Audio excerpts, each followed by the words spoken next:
Shalom, bem-vindo a mais essa aula do nosso canal Caminho Bíblico, onde você está aprendendo mais a fundo sobre os evangelhos. Estamos fazendo um estudo desde o princípio até o fim da vida de Jesus, né? Pegando todos os 4 evangelhos de uma vez só. E hoje nós vamos continuar a leitura da história do encontro entre Jesus e a mulher samaritana ali naquele poço próximo da cidade de Sicar, em Samaria. Nosso texto hoje se encontra em João 4, do versículo 27 ao versículo 54, até o fim, do capítulo, e diz o seguinte: Naquele momento, seus discípulos voltaram e ficaram surpresos ao encontrá-lo conversando com uma mulher. Mas ninguém perguntou: o que procura? Ou por que conversa com ela? Então, deixando seu cântaro, a mulher voltou à cidade e disse ao povo: Venham ver um homem que me disse tudo o que tenho feito. Será que ele não é o Messias? Então saíram da cidade e foram aonde ele estava. Enquanto isso, os discípulos insistiam com ele: Rabi, come alguma coisa. Mas ele lhes disse: Tenho algo para comer que vocês não conhecem. Então seus discípulos disseram uns aos outros: Será que alguém lhe trouxe comida? Disse Jesus: A minha comida é fazer a vontade daquele que me enviou e concluir a sua obra. Vocês não dizem: Daqui a 4 meses haverá colheita? Eu lhes digo: Abram os olhos e vejam os campos. Eles estão maduros para a colheita. Aquele que colhe já recebe o seu salário e colhe fruto para a vida eterna, de forma que o que semeia e o que colhe se alegram juntos. Assim é verdadeiro ditado: um semeia e outro colhe. Eu os enviei para colherem o que vocês não cultivaram.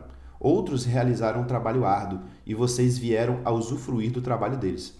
Muitos samaritanos daquela cidade creram nele por causa do seguinte testemunho dado pela mulher: Ele me disse tudo o que tenho feito. Assim, quando se aproximaram dele, os samaritanos insistiram em que ficasse com eles, e ele ficou 2 dias. E por causa da palavra dela, muitos outros creram. Então disseram à mulher: Agora cremos, não somente por causa do que você disse, pois nós mesmos o ouvimos e sabemos que este é realmente o Salvador do mundo.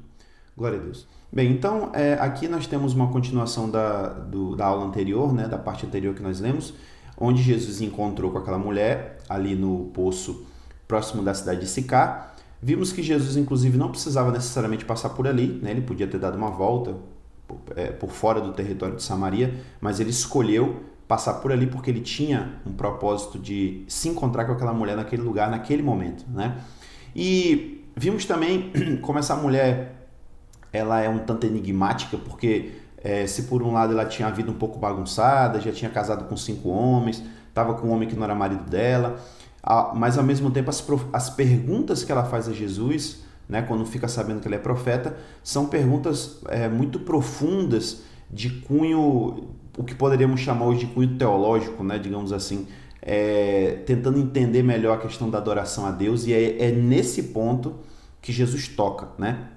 Jesus não lida com nada da vida pessoal dela, dos problemas que ela passa. Jesus dá a ela a resposta que ela precisava ouvir, que Deus busca adoradores que o adorem em espírito e em verdade.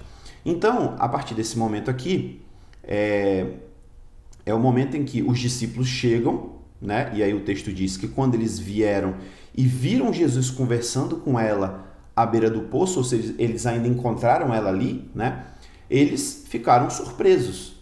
Poxa, Jesus está conversando com uma mulher, e por que esse espanto? Acho que uma grande parte de nós já tem essa noção de que no passado a situação com as mulheres era um pouco diferente da que é hoje. Não existia feminismo, não existia direitos iguais para as mulheres, aquela coisa toda. Então, principalmente entre os judeus, especificamente entre os judeus, essa atitude de Jesus não é que ela era totalmente reprovável, mas ela era estranha. Porque, veja só, em primeiro lugar, Jesus era um rabino, Jesus era um rabi, era um mestre.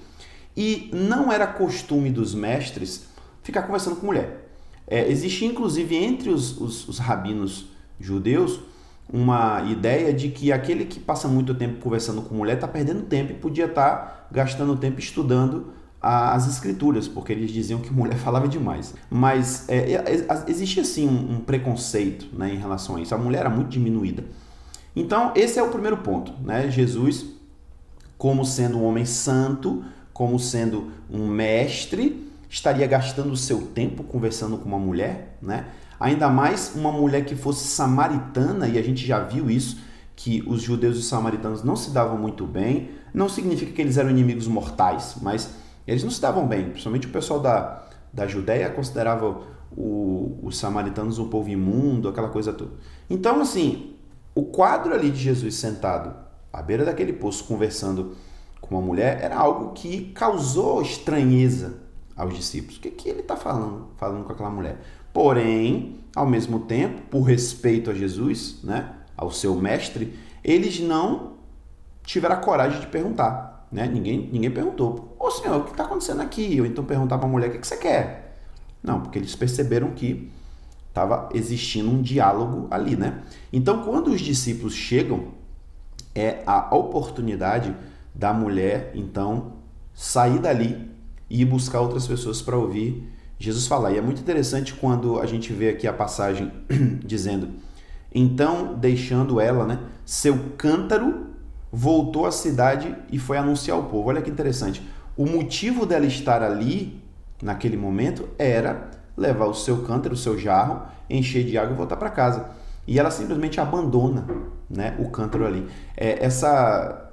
Não sei se isso aqui foi a intenção do evangelista, mas a gente tem uma visão, uma situação aqui muito parecida com aquela história. Então Jesus chamou Pedro e André, né? E depois chamou Tiago e João, e eles abandonaram os barcos e as redes e seguiram Jesus, ou seja, eles deixaram para trás aquilo que era o centro da vida deles, a coisa mais importante da vida deles ali, que era a subsistência, né? A profissão que eles tinham, que era de pescadores. Eles abandonaram aquilo para seguir Jesus. E a gente vê uma situação muito semelhante dessa mulher aqui. Ela abandona o propósito dela ali naquele momento, ela deixa para trás, se torna secundário, né? A questão do cântaro dela e da água, porque ela recebeu ali agora uma coisa que impactou ela tremendamente, né? E aí ela volta à cidade e começa a avisar o povo dizendo, venham ver um homem que me disse tudo o que tenho feito, será que ele não é o Messias? Ó, o único quadro que eu consigo imaginar aqui dessa cena é o seguinte, é verdade que as cidades não eram densamente povoadas, né? Até porque essa cidade de Sicar talvez nem fosse o que hoje chamaríamos de cidade, né? Talvez fosse uma grande vila, pela quantidade de pessoas que viviam ali. Mas pense comigo, essa mulher simplesmente está vindo lá do poço, ela entra de volta novamente na cidade, né? E aí diz que ela começa a falar isso para o povo. Eu só consigo imaginar essa mulher correndo no meio da rua, né? Num lugar de muita aglomeração ali de pessoas, e gritando isso aqui, né?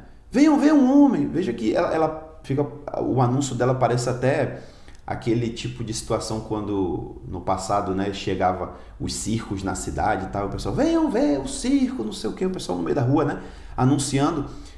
Então, ela fez isso aqui, né? Ela entrou na cidade e começou a gritar para as pessoas, venham ver um homem que me disse tudo que eu tenho feito, será que ele não é o Messias? Venham ver um homem aqui que parece que é o Messias. Ela começou a gritar no meio do povo, né? E aí, então o texto diz, então saíram da cidade e foram até onde ele estava. Então, é um outro ponto também muito interessante aqui dessa situação. E aí tem uma coisa aqui que também chama atenção, é o seguinte, a gente já viu, né, no começo da história, que essa mulher, ela já tinha se casado 5 vezes, ela estava ajuntada com um homem que não era marido dela, isso por si só talvez já fosse, né? Eu honestamente não tenho informação de como isso poderia soar para os samaritanos, né? O que os samaritanos pensavam em relação a isso. Em relação aos judeus, isso seria muito mal visto, né? Essa mulher seria muito mal vista. Na verdade, entre os judeus, ela possivelmente seria mal vista, teria um preconceito com ela porque ela seria uma espécie de uma viúva negra, né? Ela seria talvez a culpada pela morte dos seus outros maridos, né? Embora que a gente não fale aqui que eles morreram, mas enfim, estou só conjecturando, né?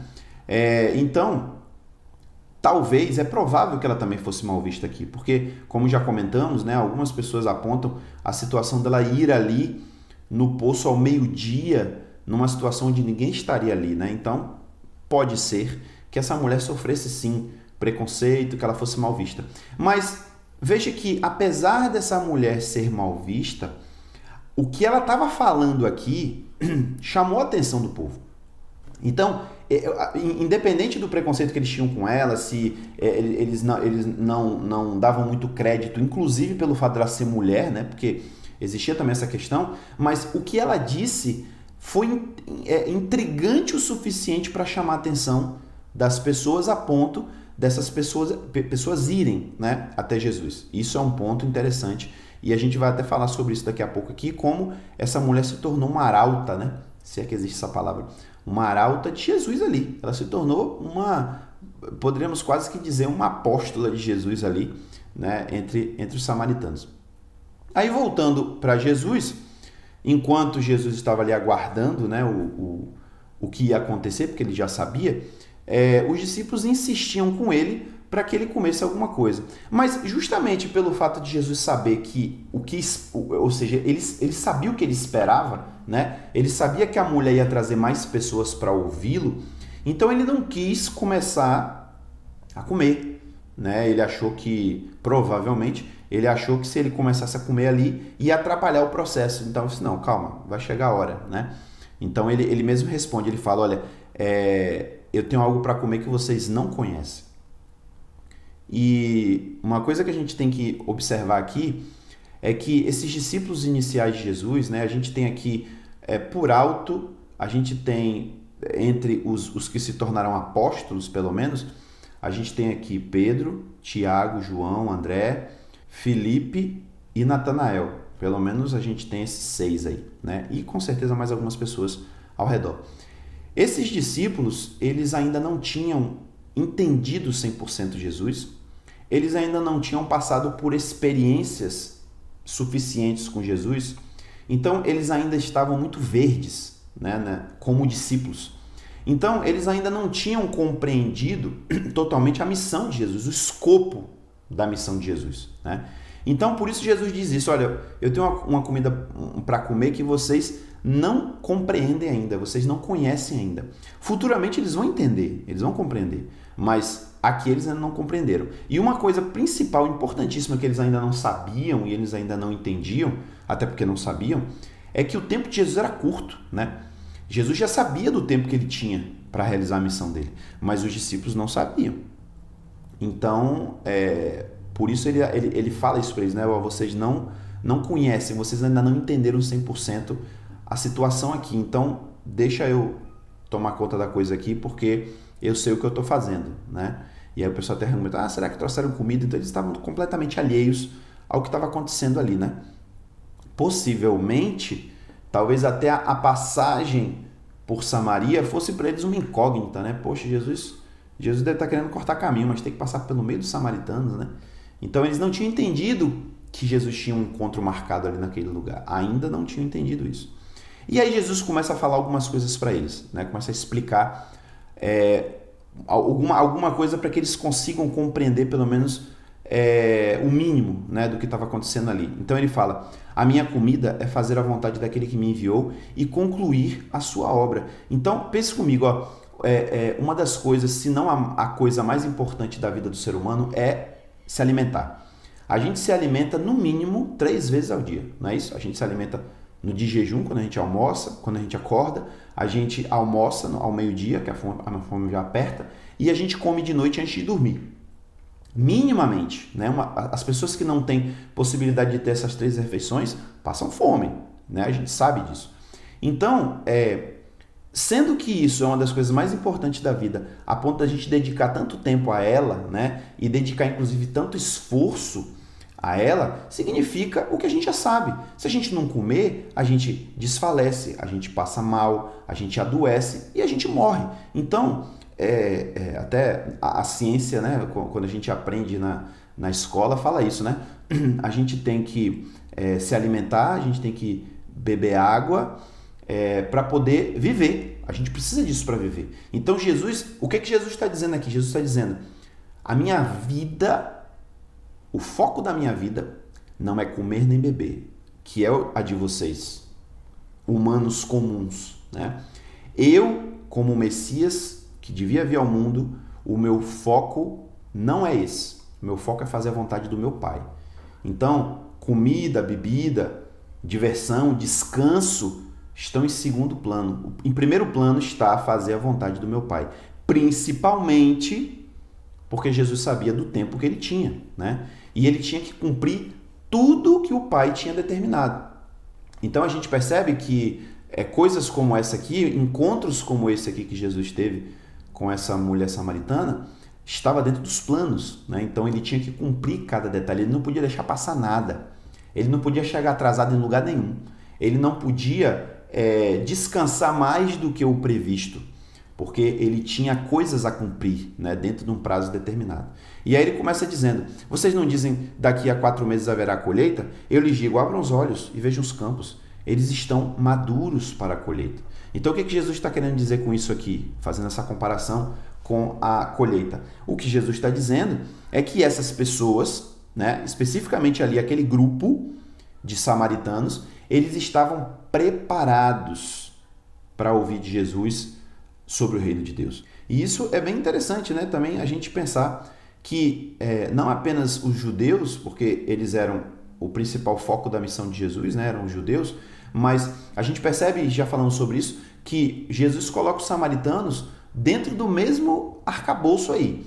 É interessante que quando chega lá no final, quando Jesus vai dar o comando aos seus discípulos para evangelizarem, ele diz, primeiro em Jerusalém, na Judéia, depois em Samaria e depois até os confins da terra.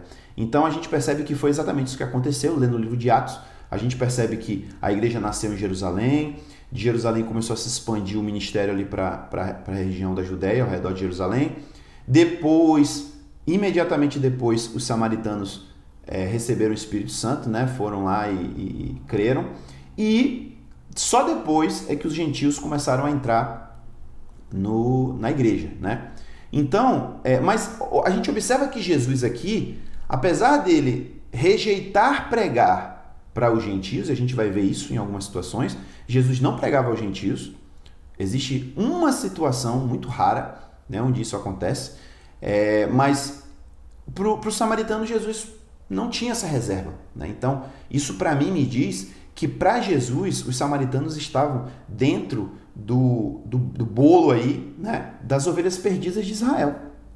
Ele não fazia distinção entre eles. Ele sempre entrava no território dos samaritanos e sempre pregava lá. Então, essa ideia da colheita estar madura, né, se refere também aos samaritanos. Os samaritanos também estavam já preparados para ouvir sobre o reino de Deus, e é exatamente o que aconteceu aqui. Não está relatado tudo, né, mas no momento que esse povo todo chega ali, Jesus vai pregar para eles também. Jesus vai ensinar eles, né? Inclusive 2 dias Jesus vai passar lá.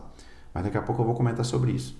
Então aí ele fala, aquele que colhe já recebe o seu salário, colhe fruto para a vida eterna. Então ele está falando do trabalho de evangelização, que é um trabalho que rende uma recompensa eterna. E Jesus vai falar sobre isso mais vezes, né? Sobre essa recompensa de fazer a vontade de Deus na terra. E sendo que a evangelização é o maior deles. E eu queria até abrir um parênteses para você aqui, para te dizer o seguinte, a gente ouve muito esse termo de evangelizar, evangelização, e isso muitas vezes pode soar, principalmente para as pessoas de fora, como sendo simplesmente uma forma de conseguir adeptos, né? Inclusive o próprio termo que se usa às vezes assim de fiéis, os fiéis da igreja, conseguir fiéis, mas a ideia do evangelho não é necessariamente a gente buscar adeptos para uma religião. Na época do judaísmo, o próprio Jesus vai falar sobre isso, inclusive, os fariseus eles começaram um ministério de missões, né, entre os gentios. E eles pregavam a religião judaica e as pessoas que queriam se converter, elas tinham que passar por todo aquele processo inclusive eles se batizavam, eles aceitavam a lei de Moisés, circuncidavam-se, né? O que aconteceu com a fé cristã não chega a ser tão diferente, mas a diferença aqui é que, pelo menos no início da igreja, porque depois a coisa mudou um pouco, mas no início da igreja o propósito original da evangelização era anunciar Jesus. Não era convidar a pessoa necessariamente a mudar de religião, embora que isso acontecia naturalmente, né? Mas o convite não era, largue a sua religião e venha para a nossa. Até porque não existia essa distinção de cristianismo e judaísmo, né? No começo não tinha. Até entre os gentios ainda não existia essa ideia de que eles estavam abraçando uma religião diferente do judaísmo, porque eles abandonavam seus deuses e cultuavam o Deus dos judeus, eles aceitavam as escrituras judaicas, eles estavam se convertendo ao Messias judaico, né? Então não existia muito essa distinção para eles. Mas o que eu quero chamar a atenção aqui é isso, é que o trabalho de evangelizar, e eu vou falar disso no caso hoje em dia, né? Tratando dos dias de hoje, evangelizar não é conseguir adeptos para o cristianismo. Evangelizar é anunciar Jesus. Evangelizar é aquilo que já falei na semana passada e na retrasada. Evangelizar é chegar para as pessoas e dizer, olha, Deus te ama tanto que mandou Jesus para morrer por você, para que você tenha vida eterna. É isso que é evangelizar, né? Então, do momento que nós tomamos isso para nós, né, essa responsabilidade que Jesus nos deu de evangelizar, nós estamos plantando para colher um fruto eterno, né? Uma recompensa eterna por isso aí, porque nós estaremos não necessariamente ganhando, né? Mas estaremos contribuindo para que outros conheçam Jesus e sejam salvos, né? Então Jesus fala, de forma que o que semeia e o que colhe se alegram juntos. E por que ele está falando de semear e colher aqui? Porque olha o que ele diz. Assim é verdadeiro o ditado, um semeia e o outro colhe. Isso é natural que aconteça, né? E a gente percebe que, inclusive pegando um gancho lá da parábola do semeador, Jesus disse que aquele que semeia é o que semeia a palavra. Então Jesus está se referindo aqui àquele que evangeliza, aquele que fala as boas novas, que comunica as boas novas. E existe um outro que colhe o fruto daquilo que foi semeado, né? Então, como eu disse, é natural que na obra evangelística nem todos sejam ceifeiros e nem todos sejam semeadores também, né?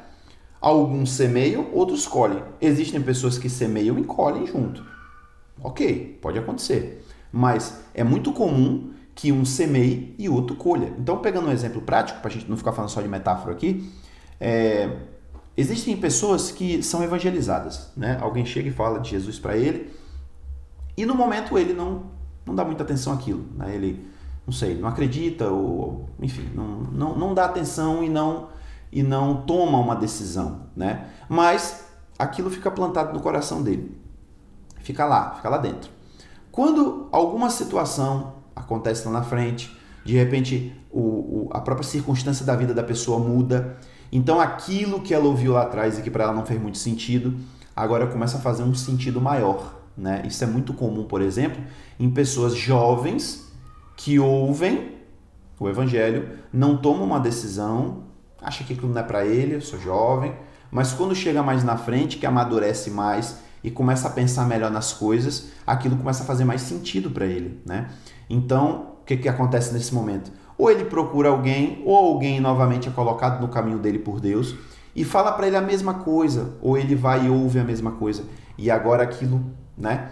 Vamos dizer, aquilo brota. E aí a pessoa vai e crê e se converte ao Senhor. Então isso não é incomum acontecer, acontece muito isso. E até mesmo as pessoas que não são necessariamente evangelizadas lá atrás e depois isso gera algum fruto, às vezes a pessoa já foi preparada por outras circunstâncias, né? Outras circunstâncias já estão preparando a pessoa para quando chegar no momento dela ouvir, ela receber aquilo de bom grado. Então é isso que acontece com a obra evangelística, né? Algumas pessoas um pouco mais cínicas pensam assim, não, é porque isso aí é para gente que está fraca, é gente que está necessitada, é gente que está passando por algum problema, que está desesperada. É isso mesmo. Porque muitas vezes, na maioria das vezes, quando a gente está bem, a gente acha que a gente não precisa de nada, né? Quando a gente, por exemplo, é jovem e está vivendo uma vida plena aí, de curtição e tudo mais, você acha que você precisa de quê? Você não acha que você precisa nem trabalhar, né? Dependendo da circunstância, você acha que você não precisa nem estudar. A vida é curtição, é só ir para festa, é pegação, né? Quando você amadurece, você percebe, cara, agi errado. Eu estava agindo errado, meu pensamento estava errado.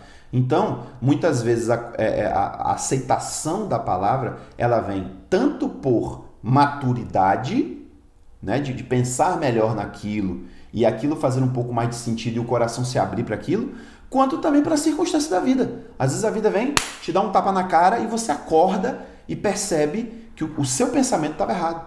Então, inclusive não está na Bíblia isso, mas a gente fala muito essa questão assim, né, de não vem pelo amor, vem pela dor. Olha, isso não é necessariamente verdade, mas em alguns casos é verdade. Né? Muitas pessoas não vêm quando alguém diz, olha, Jesus te ama, né? Jesus quer mudar a tua vida, não tem nada para mudar não, estou bem. Aí quando passa uma luta, uma dificuldade, quando está sofrendo, aí não tem mais para onde se segurar, aí lembra, poxa, tem Deus, né? Me ofereceram e eu não aceitei. Acontece. E funciona também, né? Funciona também. Então, Jesus diz, eu os enviei para colher o que vocês não cultivaram. Essa ideia aqui, não foram vocês que plantaram a semente para isso aqui. Vocês estão cultivando o que não é de vocês. Aí ele fala uma coisa muito interessante e enigmática, a meu ver. Ele diz assim, outros realizaram o trabalho árduo e vocês vieram a usufruir do trabalho deles. Quem são esses outros, né? Jesus fala que esse trabalho é um trabalho árduo. A palavra grega lá, ela tem esse sentido. É de um trabalho que é difícil, cansativo, exaustivo. É um trabalho difícil esse aqui que foi feito por alguém. Agora, quem são esses outros? A grande maioria dos comentaristas, eles falam que foram os profetas. Alguns dizem que Jesus pode estar se referindo também a João Batista, né? Porque João Batista estava pregando, quem sabe, aos samaritanos. A gente não tem referência disso na Bíblia, mas João Batista pode sim ter pregado para os samaritanos, anunciado ali o arrependimento, né? Outros ainda pensam que, de repente, pode ter sido os próprios judeus, né, anunciando aos samaritanos, ou os próprios mestres samaritanos, né, trazendo algum conhecimento. Eu confesso que isso aqui me deixa um pouco pensativo, né? Não consigo chegar a uma conclusão. Eu acho que é possível sim que João Batista tenha pregado para os samaritanos, então parte do trabalho, né, que foi feito aqui entre eles partiu de João, mas eu penso que talvez isso pudesse ficar um pouco mais claro. É João que está escrevendo aqui. João era discípulo de João Batista, né? Então, ele fala muito sobre João Batista. Então, não sei, eu fico um pouco em dúvida se de fato Jesus está se referindo a João Batista. Sobre os profetas, também me causa uma certa estranheza aqui pensar que isso tem a ver com os profetas, porque eu não sei se eu comentei isso antes, mas a religião dos samaritanos, eles não aceitavam os profetas do Antigo Testamento. Então, tanto é que de toda a Bíblia hebraica que eles tinham, né, que é o Pentateuco, o livro dos profetas, os livros históricos, eles não aceitavam os livros históricos e nem os livros dos profetas. Eles só aceitavam o Pentateuco. Até hoje, os samaritanos, eles só aceitam como escritura inspirada os 5 primeiros livros de Moisés. E eles têm um livro à parte chamado de Crônicas de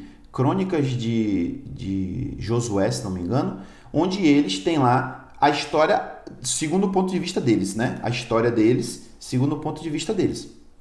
Então eles não aceitavam os profetas. Eles não tinham a tradição de ler os profetas e de ensinar o que os profetas falaram.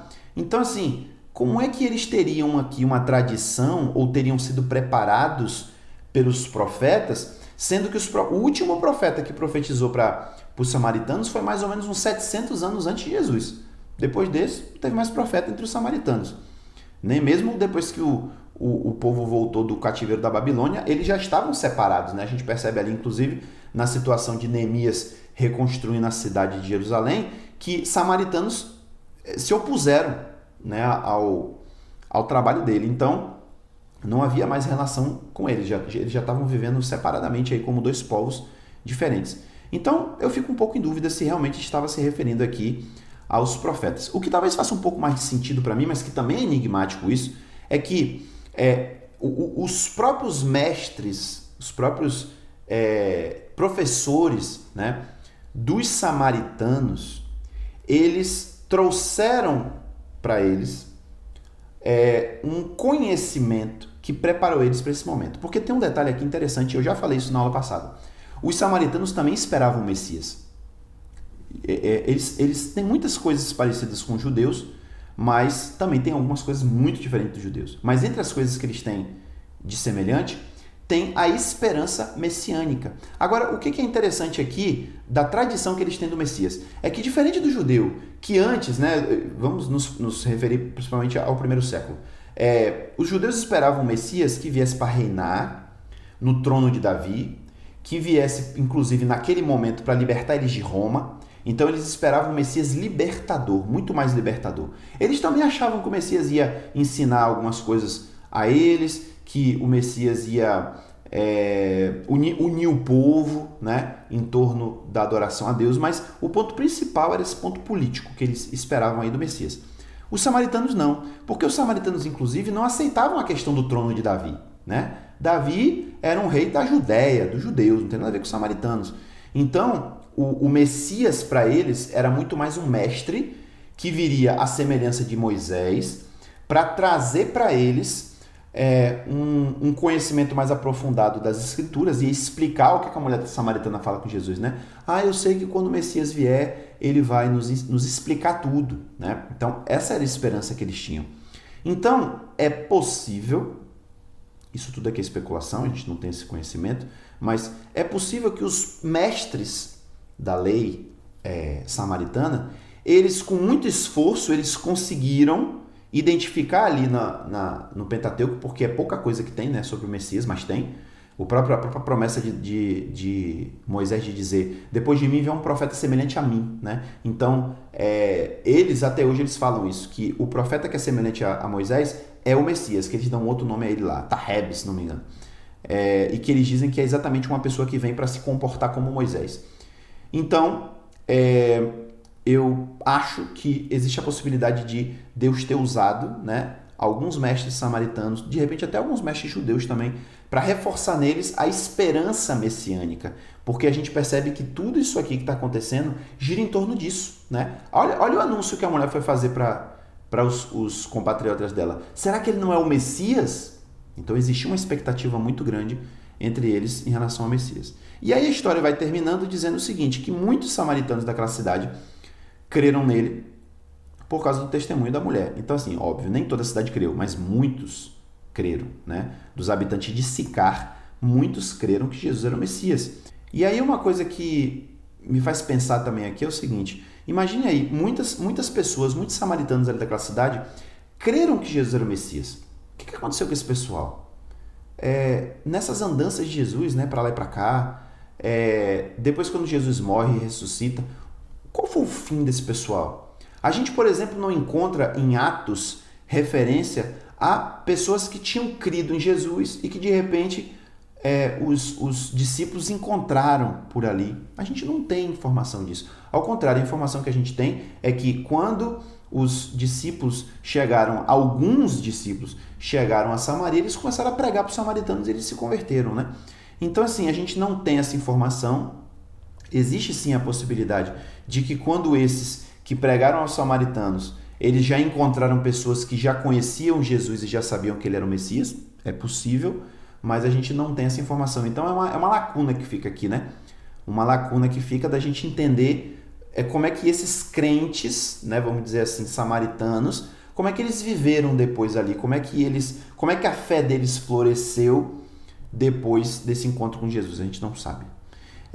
E aí o texto diz que o testemunho da mulher é que ele me disse tudo o que eu tenho feito. Foi por causa desse testemunho que muitos samaritanos creram. Claro, ela exagerou um pouco aqui, né, a coisa. A gente não sabe se ela exagerou porque impactou ela de uma forma tão grande o que Jesus disse a ela, ou, o que eu honestamente acho mais provável, a conversa tenha sido um pouco mais longa do que está registrado aqui, né? Talvez Jesus tenha falado a ela mais coisas do que João documentou. E um detalhe interessante, voltando àquela questão lá da expectativa messiânica que eles tinham, é que quando ela vai dizer a eles que um profeta disse a ela tudo sobre a vida dela, para eles foi um impacto grande, porque os judeus, eles tinham tido o último profeta há mais ou menos uns 400 anos antes, né, de Jesus vir. Os samaritanos, eles não tinham profeta desde o ano 700 e pouco antes de Cristo.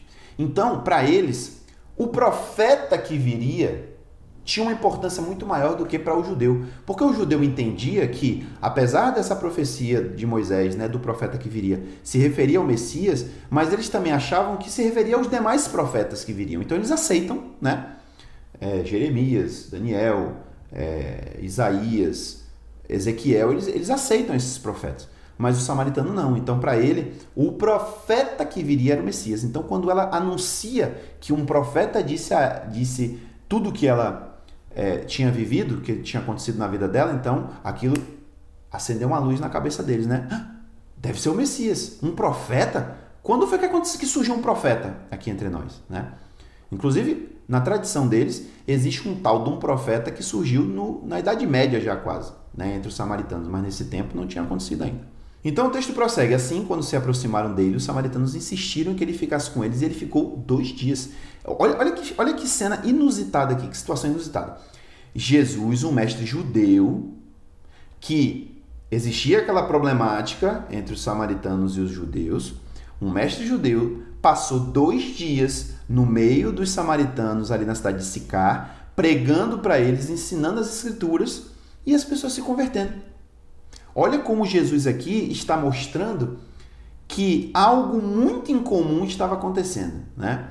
Eram dias diferentes aqueles ali. Era uma nova era, vamos dizer assim, que estava surgindo ali, né?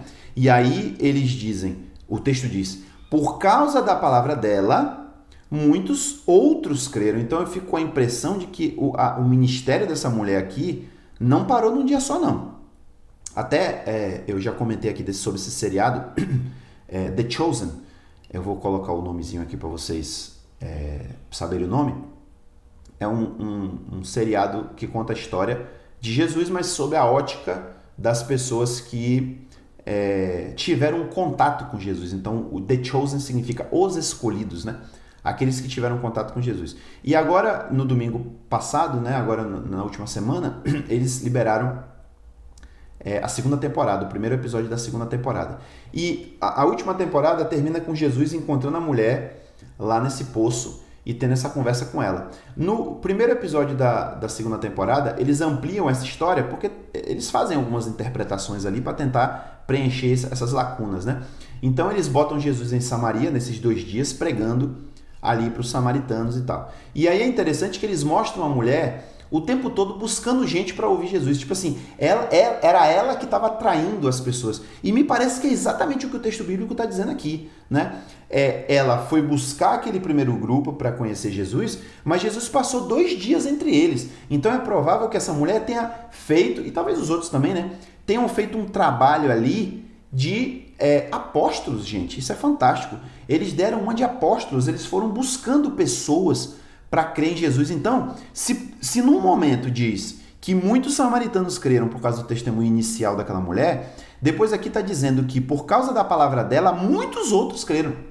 Então, o trabalho dela não parou. Ela, como eu disse anteriormente, ela se tornou uma arauta, né?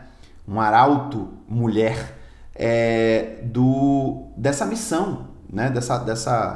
De Jesus. E aí, um detalhe interessante também que eu queria chamar a sua atenção é o seguinte, é uma coisa que eu vou tentar trazer isso de vez em quando, vou tentar me lembrar de trazer isso. Quando a gente lê a história de Jesus e quando a gente lê as cartas de Paulo principalmente, a gente percebe que a fé cristã ela tem 2 aspectos que andam lado a lado, mas que muitas vezes as pessoas não entendem. O primeiro aspecto é o seguinte: a fé cristã, ela é libertária, ela quebra tabus, ela quebra preconceitos, ela muda a visão de mundo que a pessoa tem. Então vamos pegar, por exemplo, essa situação dessa mulher aqui. As mulheres, elas não tinham direitos iguais aos homens. Na verdade, elas muitas vezes não tinham nem direitos que ser humano devia ter, né? Muitas vezes eram tratadas como propriedade. As mulheres não eram consideradas pessoas de confiança, eram consideradas pessoas tagarelas, já falei isso aqui, né? Então, por exemplo, a gente vai falar muito sobre isso lá no final. Maria Madalena foi a primeira testemunha da ressurreição de Jesus. Gente, isso é revolucionário, porque uma mulher dar testemunho de alguma coisa não era válido. Ainda mais uma mulher. Se o judeu já dizia que qualquer coisa tem que ser confirmada pelo testemunho de 2 ou 3 pessoas, ainda mais se uma mulher via dar testemunho. Ninguém acredita. E não acreditaram, né? Eles realmente não acreditaram quando ela contou. Então, essa mulher aqui, essa samaritana fazendo isso aqui, ela já está quebrando um tremendo tabu na sociedade. Ela está anunciando Jesus, né? Então, a fé cristã ela tem esse aspecto de mudar esse tipo de coisa. Por exemplo, Paulo lá na frente vai dizer assim, porque aqui no reino, na igreja, não existe rico, não existe pobre, não existe grego ou judeu, não existe bárbaro ou civilizado, não existe escravo nem livre, não existe mulher nem homem. Por quê? Porque nós somos iguais. Todos aqui dentro são iguais. Não existia essa distinção na igreja. A sinagoga dividia homem de um lado e mulher de outro. A igreja não. A igreja juntava todo mundo. Não tinha distinção. Então, existe esse aspecto da fé cristã. Mas, por outro lado, a gente percebe que a fé cristã original, a fé cristã da Bíblia, ela não tem a intenção de levantar bandeiras libertárias. Então, se por um lado a fé cristã abraça a mulher e dá a ela um valor que ela não tinha, por outro lado, ela não cria um movimento feminista. Não diga que Jesus era feminista. Jesus não era feminista. Jesus era a favor das mulheres. Jesus respeitava as mulheres. Jesus incluía as mulheres. Agora, dizer que Jesus era feminista, feminismo não tem nada a ver com cristianismo. Feminismo, inclusive, prega coisas que são completamente contra a Bíblia. Então, não cai nessa bobagem. Jesus não era feminista. Jesus era a favor das mulheres, assim como nós devemos ser, né? Todos nós. Agora, então, o que eu quero dizer é isso. Não eram levantadas bandeiras sociais. Jesus não criou um movimento para poder dar pão aos pobres. Jesus não levantou um movimento para que existisse, inclusive era o que acontecia na igreja primitiva, uma forma de, né, comunismo. Não, Jesus não levantou uma bandeira política para poder agora os pobres receberem o dinheiro dos ricos. Jesus não foi um Robin Hood, né, da época dele. Jesus não levantou bandeira, as mulheres têm que ter direitos iguais, vamos lutar. Nada disso, nada disso. A missão de Jesus era espiritual. Por que espiritual? Porque a mudança que a palavra de Jesus promovia não era no exterior, era no interior. Então, cada pessoa que era atingida pela palavra de Jesus, que era convertida, que era mudada, a mentalidade dela mudava. Então, se ela tinha preconceito com mulher, ela passa a não ter mais. Se ela maltratava o escravo dela, agora ela passa a tratar o escravo, que a escravidão continua existindo, né? E a gente vai falar sobre isso mais para frente para explicar melhor como era a escravidão do passado. Não tem nada a ver com a escravidão brasileira que se deu no Brasil, mas a escravidão ainda continuava a ser uma coisa legítima na sociedade, mas passava a se olhar para o escravo como um ser humano, como uma pessoa igual. Vê lá a carta de Paulo a Filemon, né?